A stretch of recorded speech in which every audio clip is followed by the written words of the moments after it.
Welcome to the Informed Pregnancy and Parenting Podcast. I'm your host, pregnancy-focused chiropractor, Dr. Elliot Berlin. I'm extremely honored to have our guest today. She is a VBAC everything, a doula, childbirth educator, podcaster of the VBAC Link, and she's a mom as well. And it's her own personal pregnancy and birth stories that led to the work that followed. Meagan Heaton, welcome to the podcast. Thank you so much. It's really an honor to be here on your podcast. Like, truly. I don't know if I'm using it right, but I would say #mutual because you're an incredible burst of energy and fresh air for anybody who's having a baby, whether you're thinking about having a baby, pregnant with your first, already had one, thinking about your next. There's so much for all of us to learn from you, from your experiences and from your work. So let's jump right in. Where are you from originally, and what did you think you were going to do with your career life? Yeah. So born and raised in Salt Lake City, Utah. Super boring, never left. Just have stayed here my whole life. So yeah, born and raised here. And yeah, I actually wanted to be an owner of a dance studio. Like Were you a a long dancer? time. I was a dancer. Yep. So I was a dancer and a judge for dancing, like judging competitions. And I really, really, really wanted to be a dance studio instructor and owner. And my mom ended up getting a job at a hospital, like doing material stuff. So like loading the departments. And everything changed when I went to help her one day. And I was in the labor and delivery unit and the postpartum unit. And I was helping my mom stock this like postpartum unit. And I just looked across and there were babies all over in these little bassinets. And I was like, I want to do this. This is what I want to do. And so everything shifted and I just wanted to be with babies. I just loved babies, always loved babies. So yeah, so I ended up actually teaching at a dance studio, but then I got pregnant and had my first, and that birth took a turn that I didn't really want. And that's kind of what opened the door to this new journey. Well, it sounds also like your third aha moment. First, being part of the dance world and wanting that.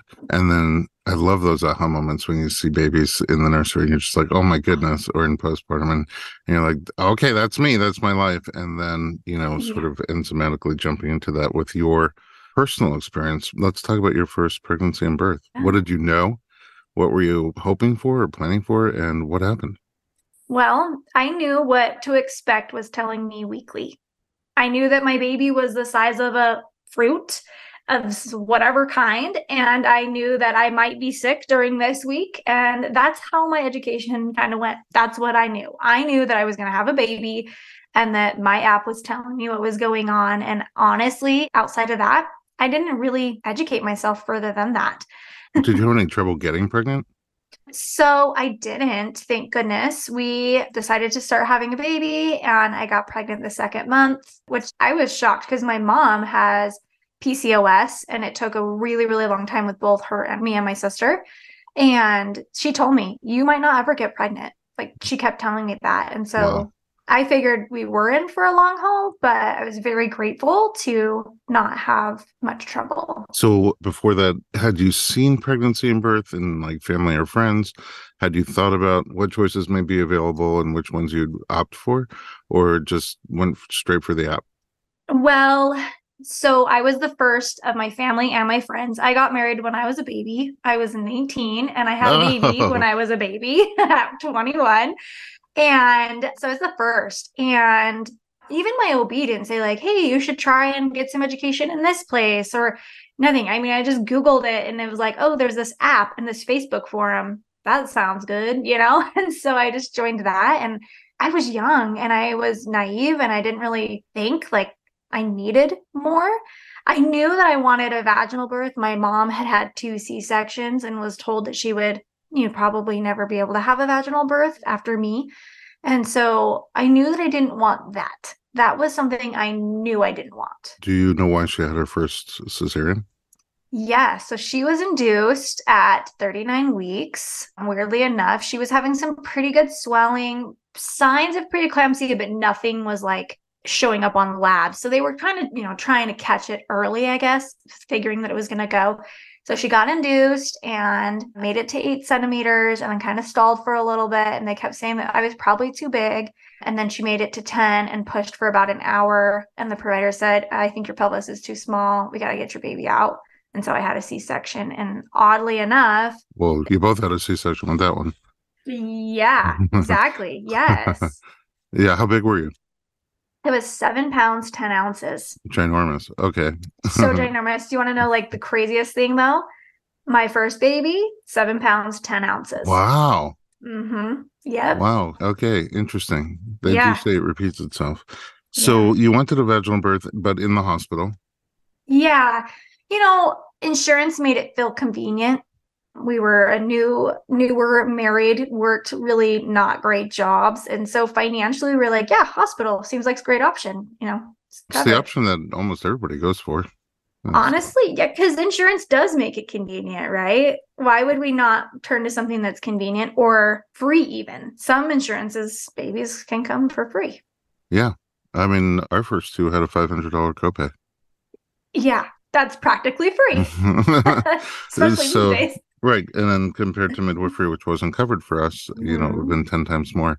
And that was 20 years ago. Okay. So did your labor start spontaneously? Yeah. So I had a really great pregnancy. Also, like my mom, very swollen, no sense of preeclampsia, really, other than like crazy swelling. So I was like miserable, like doing everything I could to get this baby out because I was being impatient.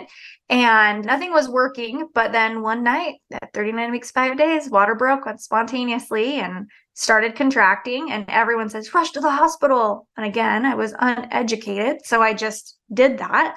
Got there. They immediately wanted to start Pitocin, intervening, all the things. At 3 centimeters, 12 hours later, they were like, your body can't do this. You have to have a C-section. You were still at 3 centimeters? Yeah, I was at 3 centimeters. So from water breaking to when I went in, it was 12 hours and 10 minutes total. And I had made it to 3 centimeters. When I walked in, I was a half a centimeter or like a centimeter. It was barely, like they said, a fingertip. Why not go home? Exactly. Well, because my water had broken. So they're like, oh, your risk of infection is so high. But how long prior? No, it had been broken for like an hour, maybe. Like we literally went straight in. Wow. Yeah. The app didn't warn you about that. No, didn't warn me about that at all. It didn't give me the education I needed. And looking back, it's really hard to see like the lack of education that I gave myself. But at the same time, I took it as a learning experience. It wasn't what I wanted. It wasn't what I thought I would have, but it happened. And so I had to, try to pull the positive out of it and say, what can I do better next time? How can I do better next time? Salt Lake City filled with positive people like you? I hope. Yeah, I just have such a great energy and attitude and outlook and approach to what didn't really go well for you. Before we move on to what can you learn from it, like in the moment, did you feel like, hey, I want more time, I want to try, or just didn't know enough to realize like there's an option? I mean, a little bit of all of it. I kept saying like, really? Like, do I have to? And I had like gotten an epidural. I was so unprepared. It's really quite bad. I was like clinging to the bed, like begging my husband, do something. This is a lot. Like at 3 centimeters, I was like dying because I was not prepared for labor. Anyway, so I had gotten an epidural and I was like, well, can't we just like give myself some time? Like I just got an epidural. Maybe my relaxation will help my labor. And they were like, oh yeah, we can give you a little bit of time. I think it was like a couple hours. And then he had already like came in and he was like, here's the consent form. We have to have a C-section. So, I mean, I kind of asked for more time, but I didn't really get a ton. Okay. Definitely nothing to get myself into adequate labor by any means. Just take this opportunity to beg anybody who's listening and expecting your first baby to just do some research, do some homework, ask around, listen to these podcasts and read a little bit and just find out what the options are. I have zero agenda as to what option you pick, as long as you know what the options are that are available and that you kind of set yourself up with providers who are going to give you the choices that you're looking for to the extent possible. And if you don't have those choices, then to sort of go in and demand it. Yes. Let's take a little break. When we come back, we're going to find out what you learned and we'll learn with you. We'll be right back.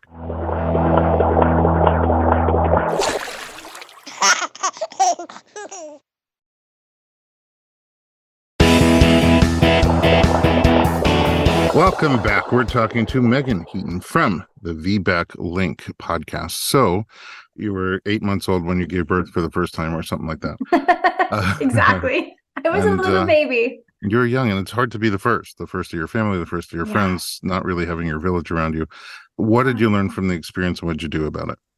Well, I learned a lot of things that brought me a lot of frustration, but I had to allow that because I walked into it.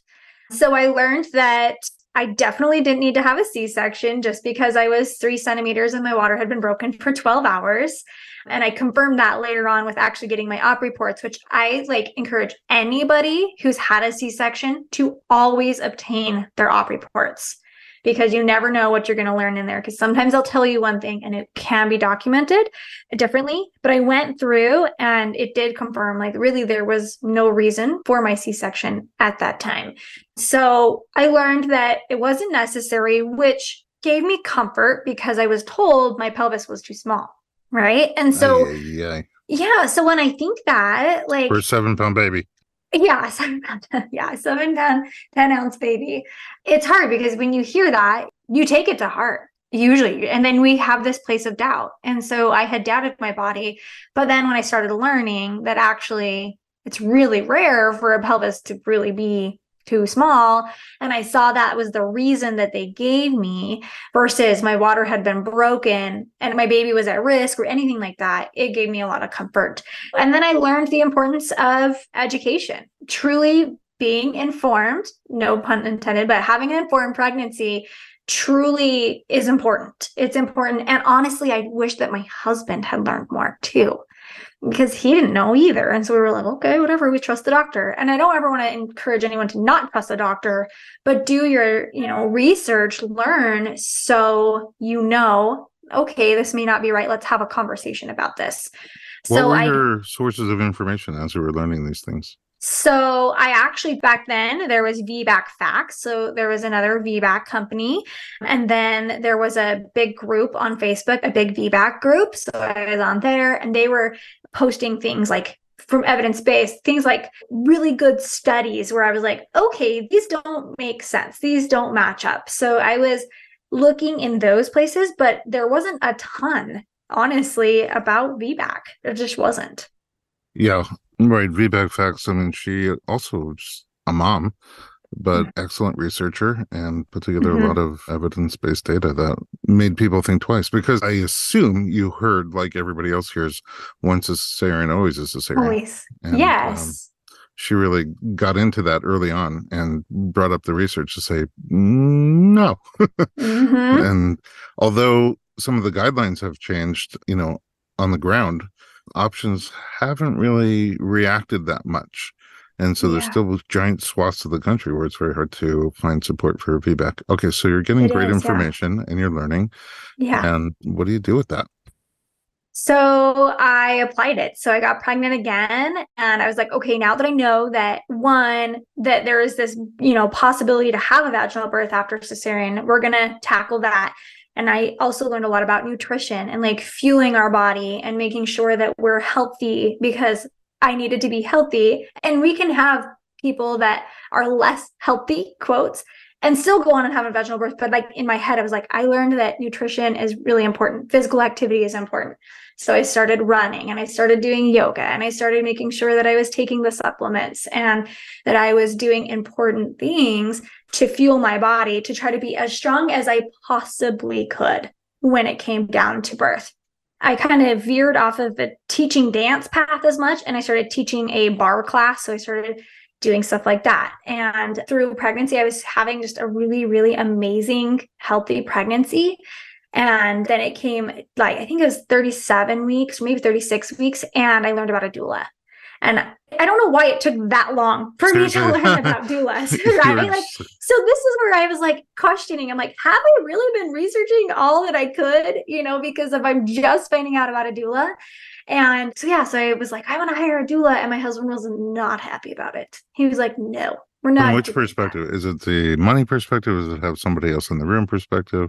Kind of all. He was like, I don't want to be replaced. So that kind of was his biggest thing. And he's like, why do we want to pay so much? Which, by the way, at the time it was $500, which was Wow. nothing. I'll take 10. But like you were saying, like your deductible is $500 is pretty much a free doula, right? And he was just like, no, not about it. And it was really hard. And I wish even then I would have fought back a little bit more, but I was like, okay, cool. I'll just have my cousin. It'll be fine. So yeah. So my water broke again spontaneously. Labor took its time. I didn't rush into the hospital this time. Kind of hung out, chilled, monitored my symptoms, but all was well. And then it was 18 hours and everyone was like, you have to go, like just kind of putting a lot of pressure on me. And finally I was like, whatever. And I just threw my arms up and walked in, and pretty much he was like, this isn't going to happen for you. Like, is this the same doctor? Same doctor. So, and I also had a feeling that I should switch. This is another important thing that I can't stress enough to any listener, whether you've had a C-section or not. If you are feeling like you are maybe not in the right place with your provider, it is okay to switch. You do not owe them anything. I felt like, oh, I've been with him this whole time. He had helped me with my first baby. Like, I felt like I was like in some relationship with him or something. It was this the weirdest thing where I felt like I couldn't leave. Well, again, I don't know if that's just you or Salt Lake Syndrome, but you have, this energy about caring about other people around you. So you become a people pleaser in certain ways. And I don't 100%. mean that as a negative. I think it's wonderful that you are considerate. So you become considerate for your doctor's feelings. But I agree with you. To me, the number one thing about having a great outcome, great experience, whatever you want that experience to be like, is having providers that are on the same page as you and that really get you and respect you and are comfortable, at least somewhat comfortable, providing that experience for you. Because you also don't want to pull them out of their comfort zone, right? I mean, the idea is not that doctors are bad, hospitals are bad, medicine is bad. They're all wonderful, but there's a lot of different approaches to all of these things. And if you have an approach that you want and a philosophy and an experience that you want, and that's just not what they do, then you bought a ticket for the wrong ride. Yeah. And you can't change that ride once you're on it. It's very difficult to change that ride. So I wondered, so a little bit of a people pleaser, this is definitely not the time to people please, No. And especially if it's something like a VBAC or a breach or something that your provider is not comfortable with, then it's sort of like, I don't dislike my provider. It's like going to a general practitioner and all of a sudden you have a lung thing that needs to get checked out. So I'm going to go to that pulmonologist specialist. And that's how I kind of see like the providers who are very comfortable with VBAC and do them regularly, or breech birth or any of the other things that twins, they become the specialists. So you might even go back to your OBGYN for gynecology afterwards if you really like them. But if they don't take that well, if they don't take that, hey, I'm switching for the birth because of that's what I feel like is most important for me, well, then they probably weren't a great provider for you to begin with. Yeah. And that's one of the things, and even to this day, like I will say, he is a wonderful man. He's a wonderful doctor. He's wonderful. He just wasn't the doc for me. And I wish I would have just accepted that for a little while, like I wish I would have sat with that, but I did. I felt like I owed him. I felt like I owed him, and that's where it was like so backwards. And so truly, I feel like even though with the first, I was so uninformed, I was more informed with my second, but still very uninformed and uneducated. How much time was there between babies? I was 26 months with the first set, and then the second baby 2 and 3 was the gaps 25. between 1 and 2 and 2 and 3 are about 2 years each. About 2 years each. Yeah. Okay. So now you're 23 with this pregnancy that we're talking about. Okay. So you throw your hands up, go to the hospital and get there. And they're like, it's just not going to happen for you. And that was 1 centimeter. I was like, well, what about Pitocin? Like, what about Pitocin? Give me Pitocin. And they're like, no, we can't give you Pitocin because you're a VBAC, which also not true. And I did know that. And I was like, no, like evidence shows that it's okay. Like, we definitely have to treat it differently. Like we can't just ramp it up, but like we can do this. And they're like, no, we won't give it to you. So I was like, okay. And the first part of my labor there, I had a doula, or she's a midwife, or not a midwife, a nurse, but she was a doula too. And so she was like, I'll go talk to him. This is a really great idea. Like we were coming up with plans. And then she'd go and she's like, no, he won't do it. no, he won't do it. And I'm like, God, Oh, she's like, let's try to move. Let's try to do, so I was like moving and grooving and trying to get contractions. And I was like, well, what about a breast pump? And they're like, nope, no breast pump. So I was just like getting shot because down. it was a VBAC? Yeah, because I was a VBAC. I couldn't have Huh. Pitocin. I couldn't have a Foley because I was like, what about a Foley or, a cook catheter? And they're like, nope. I was like, well, what about breast stimulation, like with a pump? They're like, nope. I'm like, what about me walking? They're like, we don't want you walking far. And I was like, oh my gosh. So anyway, so I was just kind of like stuck in this corner. And then my nurse left and a new nurse came in and she was just like, you're not having a baby vaginally. You're going to have a C-section. The doctor came in, kind of cornered us. It was not this most pleasant experience. Again, great guy, just not right there. Like he wasn't comfortable with VBAC and he was making that clear. Hmm. But I didn't But know did he that make that beforehand. clear during the pregnancy? No, Yeah, here's the no. problem. They were like, yeah, we do VBACs. It's fine, And I was like, okay, cool. So anyway, so I ended up walking down to the OR with that one, bawling my eyes out as the nurse is like squeezing the IV bag because I hadn't had an epidural. And so they were squeezing, trying to get me fluids. I went back. They gave me a spinal, had a C-section, had skin to skin, watched my C-section in a mirror. Are these Had things that you learned between the first and second and choices that you Yes. made? Yeah. So I got that skin to skin. I was like, hey, if we're doing this, I want my baby on me. My husband was like, hey, she wants to watch this. He remembered, she wants to see it. She wants to be present with her birth. So he got a mirror for me. He had him playing music. So it was definitely a different experience. And honestly, it was my healing experience. It was my experience that I didn't want, but I made the best of it. And it made me realize that in that moment, I realized C-section doesn't have to be scary.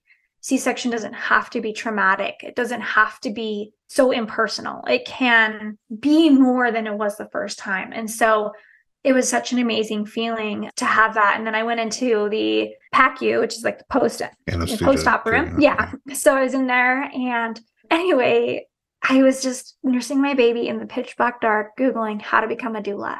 And that is where Oh, the wow. fire was lit. Yeah. Wow. Wow. Right then and there. Right then and there, You literally have like really powerful aha moments. Yes, it was insane. Like, when you're like about to get pulled over and then you don't, and your heart's just like pounding and you can feel the adrenaline going through your whole body and you're like kind of clammy. That's how I was. I was in the pitch black nursing my baby, and maybe I was clammy because I was like medicated. I don't know, but I got really clammy. My heart was just like pounding, and I was like, this is what I want to do. This is it. Because I did learn in the past that I didn't maybe want to be a labor and delivery nurse because they're really smart with math and I'm not. So I was like, I don't know if I want to do that. Oh. So that's why I was like, I don't have to do math with being a doula. Like, let's There's do this. so many tools to overcome math. I know. But I was just in my head. Remember, I was young. This was like way a long time ago. And I still at this point was like labor and delivery. But then I started reading about doula, how to become a doula, what a doula does, the impacts on doulas. And I was like, this is what I want to do. And so I couldn't stop talking about it. My husband's like, we just had a newborn and you can't stop talking about becoming a doula. Can you just register for that class already? So I did. Before I even left the hospital, I registered for my doula class. Wow, that's incredible. Okay. So in a nutshell, I mean, it's incredible also because at this point you have a newborn and a toddler. Yes. And being a doula is wacky enough with either grown kids or no kids, a newborn and a toddler. What was your training like and your rise to doulaship? Yeah, so I had my baby in March, September. Then just a few months later, I took my class and it was through DONA. And it was just, it was 2D class. And it was a lot of learning about birth and a lot of aha moments of like, oh, I should have done that. Oh, I could have done that, along the way. But I walked out of there and was like, let's do this. I'm ready. I was a little intimidated since I hadn't had a vaginal birth before, that maybe people wouldn't have confidence in me, but I was ready. I was ready to tackle it hard. And are there key moments of your training that were like, if only somebody would have told me this? Well, for sure. Like, I was like, I needed a doula.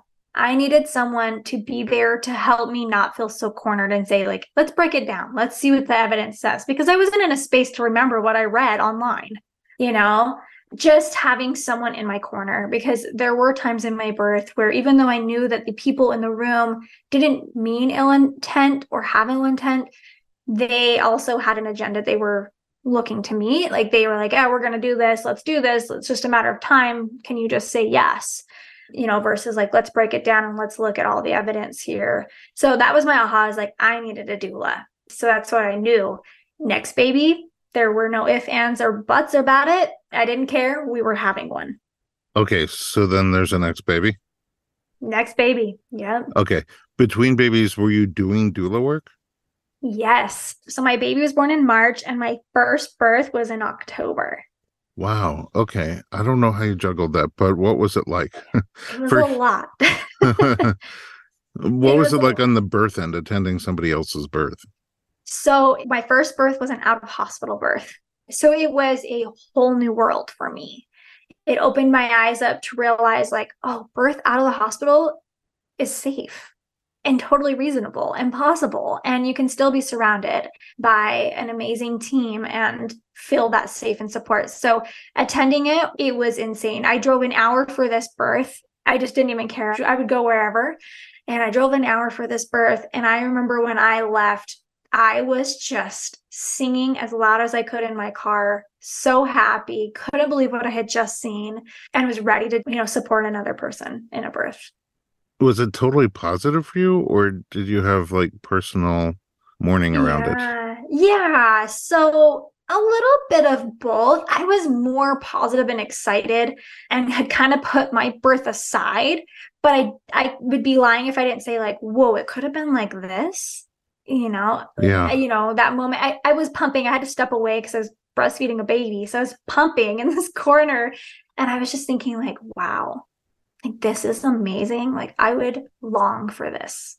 I mean, just another level of your commitment, dedication, and awesomeness. Aside from being a doula myself, I used to do body work at birth, which is the only reason really anybody wanted me as their doula, I think. So sometimes I would just go for a couple hours and do body work during the birth.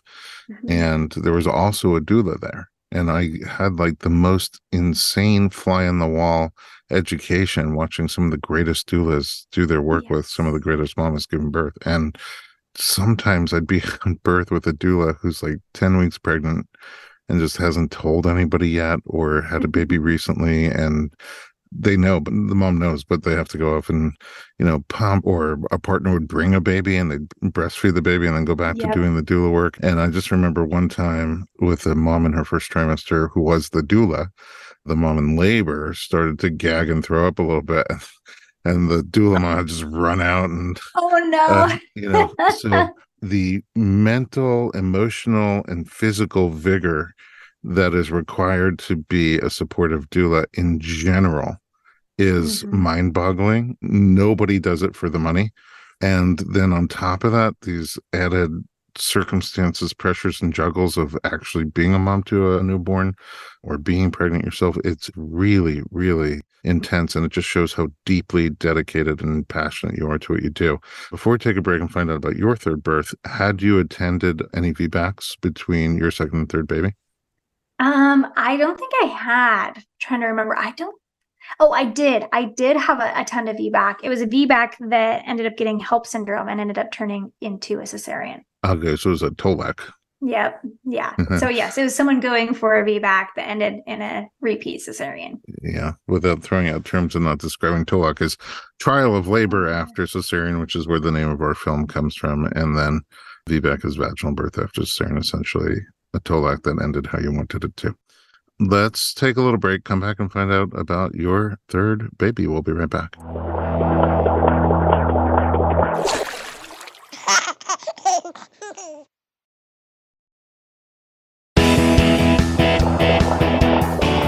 Welcome back to the Informed Pregnancy Podcast. We're talking to VBAC Link everything, Meagan Heaton. Okay, so you have a third baby. Now you know a lot more. You know more from your own experiences. You know more from doing more research, and you know more from becoming a doula, which is a lot of information, the training, and then you've been to birth. So what's the plan with baby 3?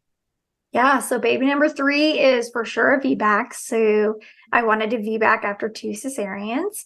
And the plan was to find a supportive provider. It was to leave my provider. And so, yeah, got my op reports from my doctor, and he said, "Oh, good luck. No one's going to want you out there." And I was like, "Okay, good. That's just confirmation that I'm for sure needing to leave." So I went and I interviewed and I interviewed and I interviewed. And I had a lot of people say, "Oh, you could try," or, "Oh, sure, I think you could do it." But I did find a provider finally that was like, "There's no reason why you can't." And I was like, that's what I want to hear. I wanted to hear, yes, there's no reason why I see you shouldn't be able to. So I was with the provider, having a really healthy, happy pregnancy. Everything was going really well.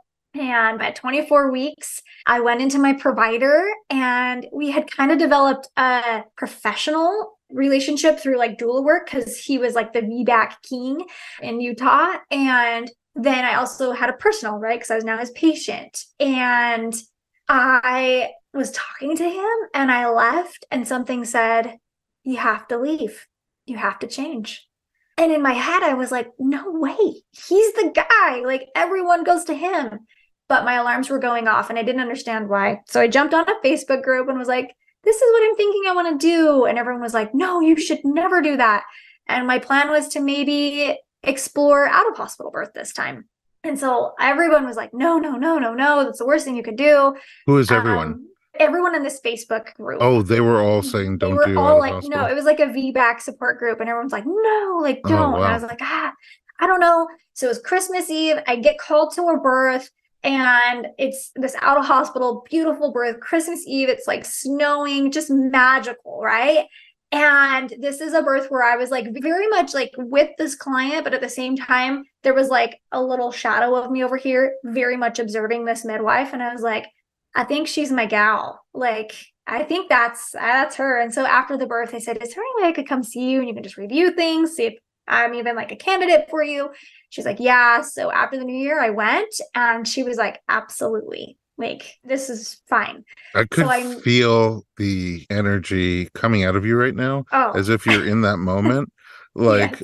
This is my match. Like, sureness, certainty. I knew from every part of my body that was my girl. She was my girl. I mean, I left and I just had all the tingles and was like so motivated. Like, I could conquer the world because I have this midwife. Like, that's just how I felt. And I went home and my husband was like, "All right, cool, whatever, sounds good." And I was like, "And this person, and this person, they're all going to be my doulas." So I didn't get any doula with the other ones. I'm getting 3 this time. You had your team. So yeah, so I was your in, village. In the community, and everyone's like, "I want to be at your birth. I want to be at your birth." So anyway, so we were ready. And once again, my water breaks and I go into spontaneous labor and nothing's really happening. And I'm throwing a fit in my driveway. My arms are flying. And I'm like, why did my water have to break? This didn't need to happen again. It's not going to happen for me. I mean, I was just throwing a fit. And I think I needed to do that. I think I needed to do that for my labor to start. I needed to get it off my chest, throw my little fit. And labor started, and it went and it went, and we just kept working. I had a posterior baby. And in the end, I gave birth on a bathroom floor on a stool, pushed my baby out, surrounded by this amazing team, my husband holding me behind me. And my midwife's words of, "Meagan, reach down and grab your baby," will never leave my mind. I'm crying. I reached down and I felt his little squishy head, and I went all the way down and I could feel his shoulders coming out. And she said, "Pull him out." And I pulled him out and I put him on my chest, and I just screamed, "I did it," over and over again. And everybody in the room, everyone was crying. It was just an amazing, beautiful, it was just incredible. So yeah, so then recovery was a little rough. I had a kind of a harder recovery, but honestly, so I had anemia that we maybe didn't know I had before. I don't know, maybe long labor, we don't really know. But I was ghost Y, and I was kind of getting ringing in my ears. And so we got labs, and I had half my body's blood was missing, but we couldn't find it. I wasn't bleeding externally. I wasn't bleeding internally. It was weird. Wow. Okay. Right? Yeah, it's a humdinger still to this day. We just did a whole episode on this on the podcast called Radical Acceptance. Like sometimes we just will never know why. And we have to move on. We can't let it consume us. But yeah, I don't know. So recovery was a little weird at first because I just was really anemic, but I was a little holistic and totally did placenta encapsulation. And weirdly enough, at my 6-week postpartum, all my hemoglobin and hematocrit levels were above normal, which they told me would never happen if I didn't get, well, I shouldn't say never happen. It should take a long time unless I got blood. And something was weird. I didn't want blood. So I never got blood, just in my placenta. Oh, no iron infusions or anything like that? I didn't. They said I needed 2 transfusions and 2 bags each transfusion, but I was weird. I don't know. I just was like, that's a lot of blood. And it just like freaked me out. So I would have felt better faster. I would have had a better recovery, but it was a choice I made. So I had to roll with it. Okay. Now that you made me cry like a baby, I'm going to listen to this podcast over and over again when I need inspiration supporting people through VBAC. So now, yeah, you've had that experience and you have all these products and services that you have that come from the same place as your doula passion to help people specifically with VBAC. Tell me what you have, what's going on. Yeah. So from all of that, now there is a podcast with stories filled with people all over the world sharing their stories and their journeys and educating, because I think through each story we learn. We can take little nuggets from every story, right? And apply it to our own desires. So we have people sharing their VBAC stories, their C-section stories, their CBAC stories, because again, like I said earlier, C-section doesn't have to be traumatic. It can be beautiful. It doesn't have to be scary. So even we have sometimes CBAV. CBAV? Cesarean birth after vaginal. Sometimes. Oh, yes. Yes. I don't even know if I've ever even said that, CBAV, but yes. The one I find weird is HBAC, which is technically what you did. Cesarean. Right, but it's not like the house gave birth. It's still a vaginal. I know. It's kind of funny. Like, well, I had a VBAC. A home vaginal birth after cesarean. Yeah. Or mine was a birth center, right? A BVAC. Yeah, wow. Or BCVAC. I don't know. We're gonna have to release a little dictionary. So anyway, so we wanted to create more because, like I said, through my journeys, there were resources and they were incredible resources, but there were some lacks in some of the extra additional resources like this. And I think this is why we started it. We wanted to have things that we wanted back then or that we wish we could have had. So we created that. And then there's a course. And the course was something that we created because even though these resources were so amazing, it was kind of hard to sometimes decipher those reports and the evidence and like turn things into English. And so we wanted to kind of break it down to something that you can understand a little easier. It's a little softer. And so we created a self-paced course. It's amazing. Where would somebody find that course? Yeah, so just the VBAClink.com. We have courses for both parents and actually birth workers or doulas who are wanting to understand more of what parents who are going through a VBAC are up against and how to support them on a deeper level. And then we also certify those doulas and put them on our website. So parents all over the world, literally internationally and the US, we have a directory. So if you're looking for a doula and you want a VBAC doula, someone that understands VBAC on a deeper level and has that certification, we have that registry. So you can go and find a doula. It's all at the VBAClink.com. All at the VBAClink.com. Yep. And then we have Instagram and Facebook. And we also have a private group on Facebook called the VBAC Link Community. And that was created because we wanted a space where it could always be positive, even if sometimes people aren't agreeing. I mentioned in my story, I was commenting in this group about maybe leaving my provider and going out of the hospital. But then when I actually was like, you guys, I found this provider. Like, I was so excited. She's amazing. Then I even got more attacked. I started getting private messages telling me that I was going to kill my baby and that I was a murderer. I mean, really deep, scary, hurtful things. So we wanted to create a space that we could monitor and make sure that abuse like that wasn't happening. Well, God bless you for doing it. I know that your journey is unfortunately not a path seldomly traveled. And ideally, the information gets to people, no matter how old or young they are, before the first pregnancy or certainly before the first birth.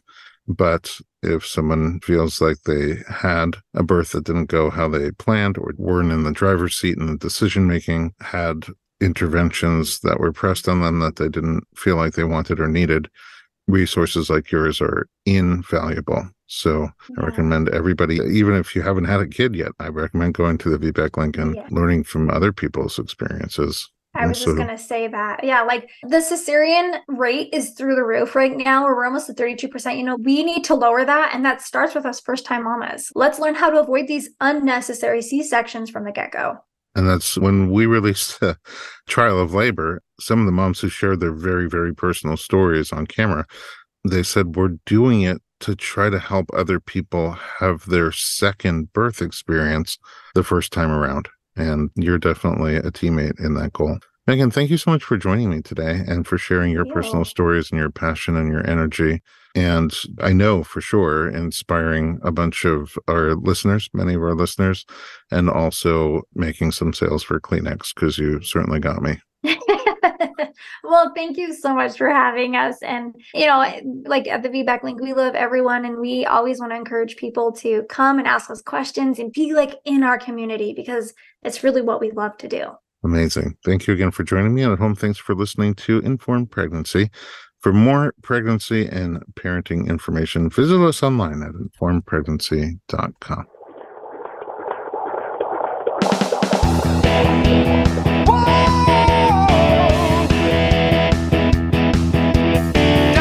Doctor, give me the news. I got a whole lot of questions for you.